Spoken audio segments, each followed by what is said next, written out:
Loneliness, it is not what is hurting you. It is actually the meaning that you attach to it. Because the feeling itself, it is actually simple. It is human, it is normal, it is a part of being alive. But what makes it heavy, what makes it unbearable at times, it is the story your mind starts telling inside that silence. And most people never realize that difference. The pure feeling of wanting connection, it never was. You are not designed to be alone. Nobody was. From the entirety of human history, survival meant connection. It meant being a part of something. Being seen, being known, being chosen. So when you feel lonely, then at that point, nothing is wrong with you. That feeling, it is not a weakness, okay? It is your nervous system doing exactly what it was built to do. The problem actually begins when the feeling turns into meaning. I am alone because something is wrong with me. That is where suffering starts. Not in the loneliness, but in the interpretation of it.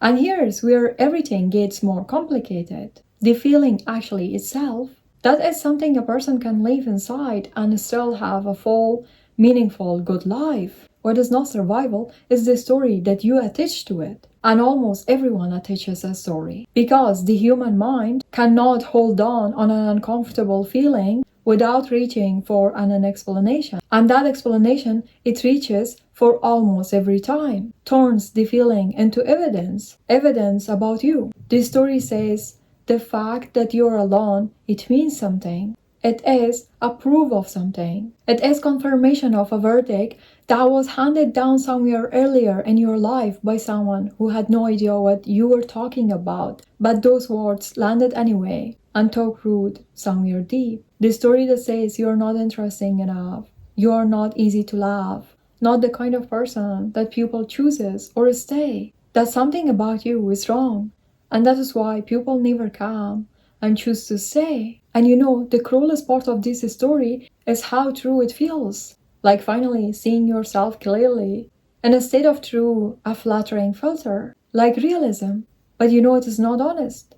It is not clear-eyed. It is wounded. And wound pretending to be wisdom is one of the most dangerous things a person can believe. This story, it is actually not appear from nowhere. It doesn't decide to show up one Saturday afternoon and make itself a home. It was written by experiences, by people, by moments that happened when you were too young, too hurt, too open to question them. Maybe it was a relationship that ended in a way that left you feeling fundamentally difficult to love. Maybe it was a childhood where affection was unpredictable, given or withdrawn without warning. So you learned that love is something that disappears. Maybe it was the accumulation of smaller things. The friend who stopped calling, the person who chose someone else, the pattern of almost, but not the quiet that repeated enough times that your brain turned it into a law.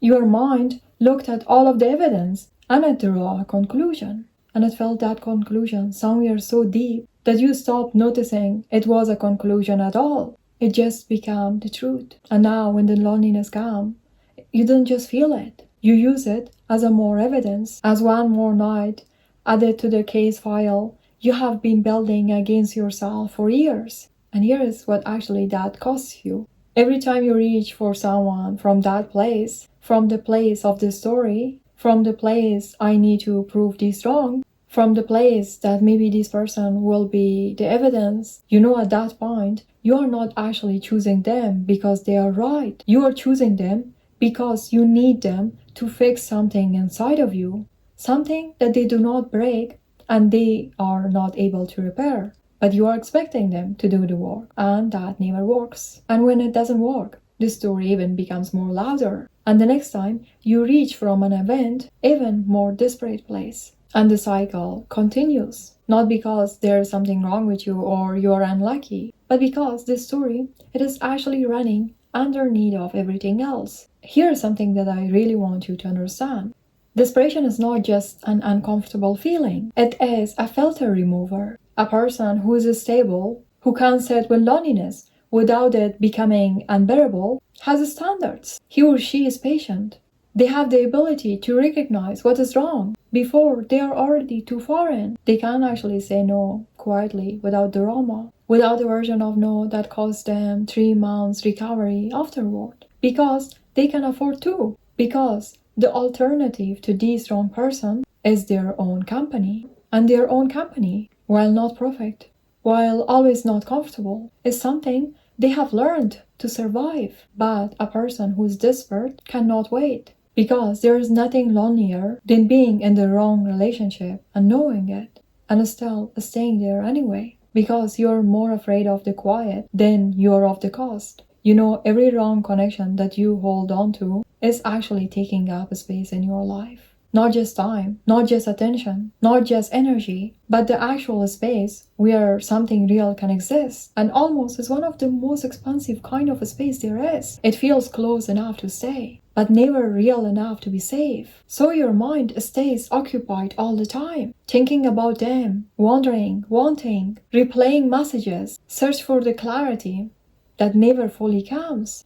This is actually not emotional availability. This is emotional occupation, and as long as the space is filled with almost, there is no room for anything real. You might think that you're unlucky, but no, it is just because the space is already taken. And this is the part that actually most of the people avoid. You cannot wait for life to clear it for you. You have to clear it yourself, and that usually doesn't look dramatic. Not big ending, not closure, not a speech, just a quiet decision. No to what doesn't feel right now, to what makes you smaller, no to what keeps you in confusion, in a state of clarity, no to relief that look like laugh. So here's what I want you to understand. Loneliness, it is not the problem, but the story you attach to it, it is. The story that turns feeling into meaning. The story that turns silence into a verdict about your worth. It is actually not the truth, and it can be changed. Not by forcing happiness, not by pretending that you're fine, not by running away from the feeling,